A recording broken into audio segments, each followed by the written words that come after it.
आप सभी लोगों को सूचित किया जाता है कि श्री खाटू श्याम बाबा का जन्मोत्सव एवं भव्य शोभा यात्रा व रात्रि जागरण और विशाल भंडारा का आयोजन किया जा रहा है।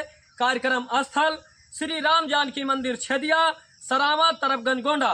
शोभा यात्रा 11 नवंबर दिन सोमवार प्रातः 9 बजे, रात्रि जागरण एवं विशाल भंडारा 12 नवंबर दिन मंगलवार शाम 3 बजे से प्रभु इच्छा तक। आप सभी भक्तजनों से निवेदन है कि भारी से भारी संख्या में आकर श्री खाटू श्याम बाबा का आशीर्वाद प्राप्त करें। और ये हम सबका भंडारा नहीं है भैया, ये पूरे जितने मौजे के हमारे हैं, सरावा, छेदिया, भानपुर, सत्यनगर, बनगांव और गभोरा से आए हैं भैया जी हमारे, जो बाबा के जागरण में काफ़ी सहयोग करेंगे और रहेंगे बराबर। और हम मंदिर की देखभाल करेंगे और सभी भक्तजनों का आशीर्वाद प्राप्त करेंगे और बाबा खाटू श्याम का भी आशीर्वाद प्राप्त करेंगे।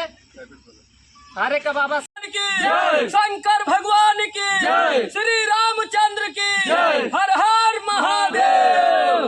तो भैया हाथ जोड़ के निवेदन है, आखिरी बार चूल्हा निवार आई भुलाया ना भैया, एक परिवार और हमारे जितना मौजा सराव मौजा का जितना अंतर्गत गाँव आवत है सभे आओ भैया, हमारे दादा दादी बहनी काकी चाची सभे आओ भैया, भारी से भारी संख्या में आओ भैया, भौजी हुआ।